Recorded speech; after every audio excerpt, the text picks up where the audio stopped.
महाशिवपुराण कथेला सुरुवात झाली आणि आजच्या दिवसाचा कार्यक्रम चांगला झाल्याच्या नंतर आता रात्री 6 वाजल्यापासून सातत्यानं पाऊस आहे। किमान 50-1,000 भाविक भक्त या ठिकाणी मुक्कामाला थांबलेले आहेत। प्रचंड मोठा पाऊस झाल्यामुळं मंडपामध्ये पाणी शिरले, त्यामुळं भाविक भक्त बरेच मोठ्या प्रमाणावर घाबरून गेलेले आहेत। पण प्रशासन आणि आम्ही सगळे मिळून यांची व्यवस्था करतोय। होम गार्डन रिकामा केलेले आहे,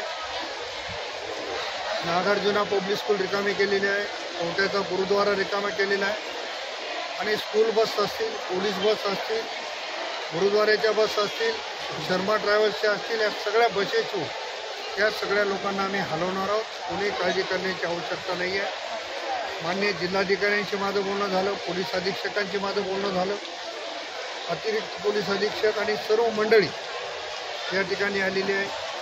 माझ्यासोबत दिलीप कंदकुर्ते आहेत, सुधा सप्ताक आहे, अनेक मंडळीच्या नावाचा पण मिलिंद देशमुख आहे, संजय घोगरे आहेत, सगळी मंडळी या कामामध्ये येते। पोलीस डिपार्टमेंटचे सगळे लोक या ठिकाणी कामामध्ये आहेत। महानगरपालिकेचे लोक देखील आलेले आहेत।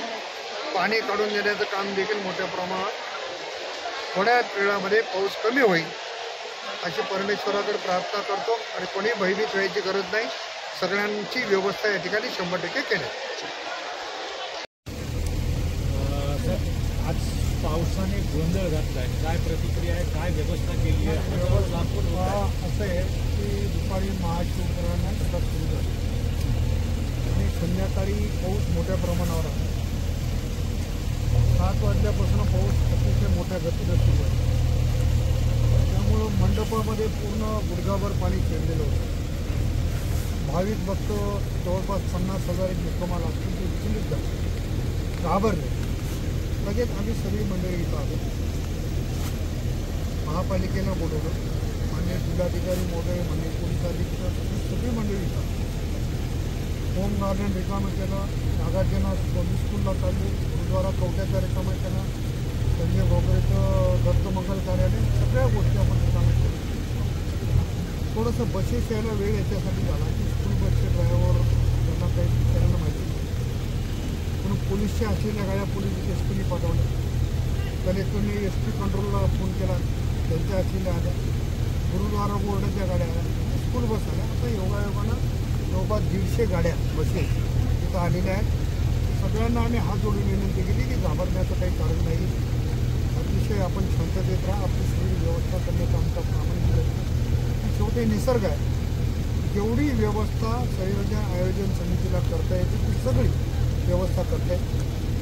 महापालिकेची टीम अतिशय मोठ्या गतीनं काम करते, पोलीस प्रशासन पूर्ण इथं आहे, महसूल प्रशासन इथं आहे। त्याच्यामुळं निसर्गाला सामना करण्याची कोणाची ताकद नाही, सगळेजण व्यवस्था करण्याचा प्रयत्न करत आहेत। माझ्यासोबत मिलिंद देशमुख आहेत, किशोर देशमुख आहेत, संजय घोगरे आहेत, दिलीप कंदकुर्ते आहेत, आयोजन समितीचे सगळे। आता कोणाच्या नावाचा उल्लेख राहिला तर ते चुकीचं आहेत, सगळी संयोजन समिती आहे आणि विशेषतः सगळ्या खात्याची लोक तिथं अतिशय मेहनत करतात आणि मला असं वाटतं की तास दोन आता रिलीफ मिळेल जर निसर्ग साथ दिली। उद्या पाऊस उघडला तर कथा होईल आणि मला असं वाटतं की पाऊस उघडेल दुपारच्या वेळी, पण आताच कुठल्याही भाविक भक्ताला त्रास होणार नाही याची व्यवस्था करतोय। त्यांच्या भोजनाची आपण त्या ठिकाणी व्यवस्था करण्याचा प्रयत्न करतोय आणि जेवढं शक्य असेल तेवढं करण्याचा प्रामाणिकपणानं प्रयत्न आहे। कोणत्याही भाविक भक्तांनी घाबरून जाऊ नये आणि सहकार्य करावं अशा पद्धतीची आग्रहाची विनंती। क्रेडिट घेण्यासाठी खूप लोक दिसले, पण आता ऑन फील्ड फक्त तुम्हीच दिसताय। विषय असा आहे, मी फील्डवरचा माणूस आहे, मी 8-8:30 वाजल्यापासून इथं आहे, माझ्यासोबत अनेक सहकारी आहेत।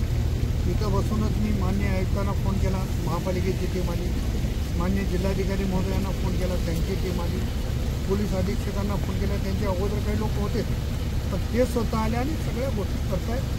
त्याच्यामुळे क्रेडिटचा विषय नाही, लोक नांदेडमध्ये कुठल्याही भाविक भक्ताला त्रास होऊ नये हा नांदेड करून म्हणून करण्याचा मला